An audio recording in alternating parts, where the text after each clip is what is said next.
Judge Magister there was.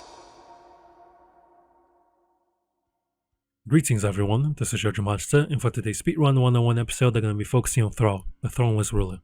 The reason why I'm focusing on Thrall before anyone else, it's because speedrunners are giving a certain priority to those bosses who could potentially kill the run, or the ones that feels more challenging to them. But as I noticed, Thrall is definitely one at the top of the list. So since they're giving priority to those bosses first, I'll be doing the same thing in my guides. This is the table of content of the things I'm going to be focusing on my video. You can find each timestamp on the description down below. So without further ado, let's just jump straight into it.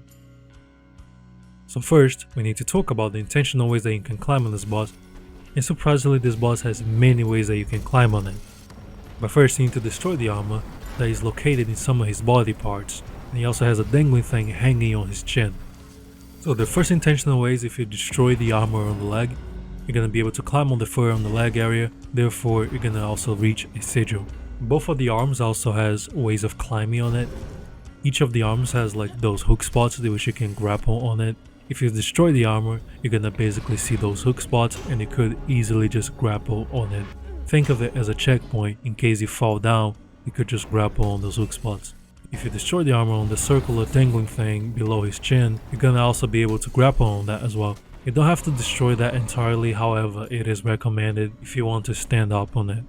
And I believe the less intentional way would be grappling yourself in one of those structures on his hip area. For some reason this is the only spot that you can grapple on, however the one on the left is broken and the hitbox is much smaller, making very inconsistent for you to grapple on the left side. However the right one you can grapple more easily, and I would recommend you to grapple on this spot instead.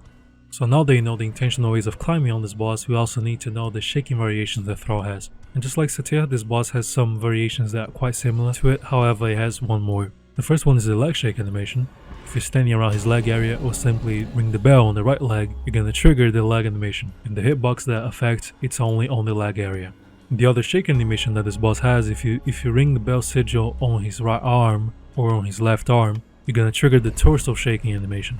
Just like Satya, the torso shake animation can affect multiple parts of his body, just around his torso pretty much, but the arms, the shoulders and everything. It's the largest and most common shake you're gonna be seeing on this fight. He also has a specific shake animation if you're standing on the dangling thing below his chin. This one doesn't last very long, and maybe it affects some part of the torso area, but I would say that it mostly affects that circular region. And lastly, the head shake. If you ring the bell on the head sigil, you're gonna shake his head until you fall off. So another thing that you must know on how to improve your times is definitely learning how to do a smooth traversal for each bell sigil that Thrall has.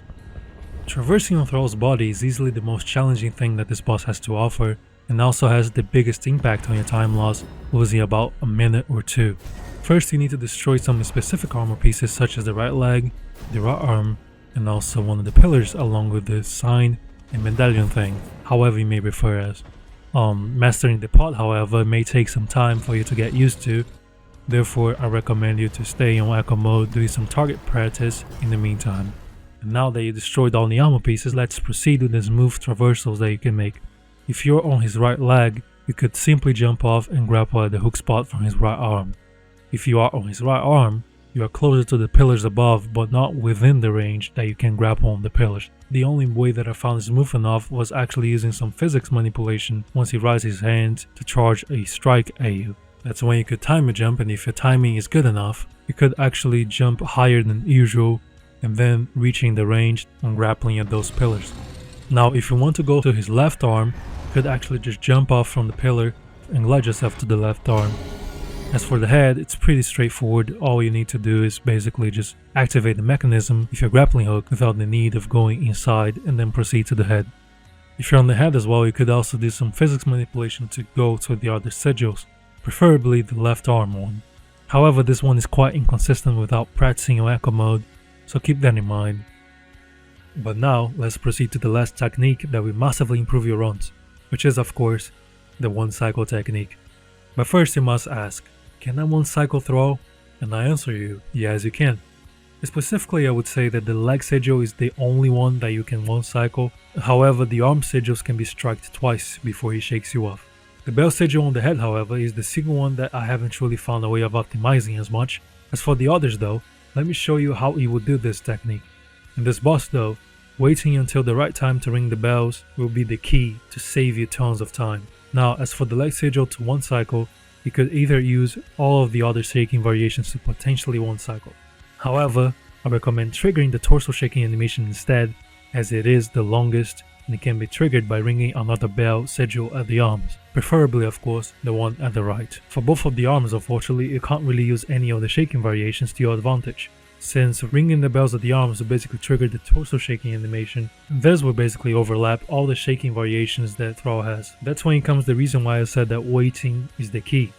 So every time you grab at his lower parts of the arm, Thrall will basically raise his hand to charge a strike area. In the meantime that he's raising his hand, he could actually strike twice before he shakes you off. For the left hand is somewhat similar, however since the bell sigil is towards the shoulder area, that will basically make Thrall to return to his idle stance. When he's returning to his idle stance, that's when he could also strike twice before he shakes you off. The time window for those things however are quite short, and I also encourage you to practice those things before trying to do this on any percent. Well, I believe I said everything I had to say about Thrall. If you want to see my best time on speedrunning this boss, I also uploaded a video with my speedrun attempt on this boss, as I got a pretty decent time, and with all the tips and tricks I gave it to you here, you may be able to get something similar or potentially even better than mine. So I hope you guys have a great day, and I see you on the next Speedrun 101 episode.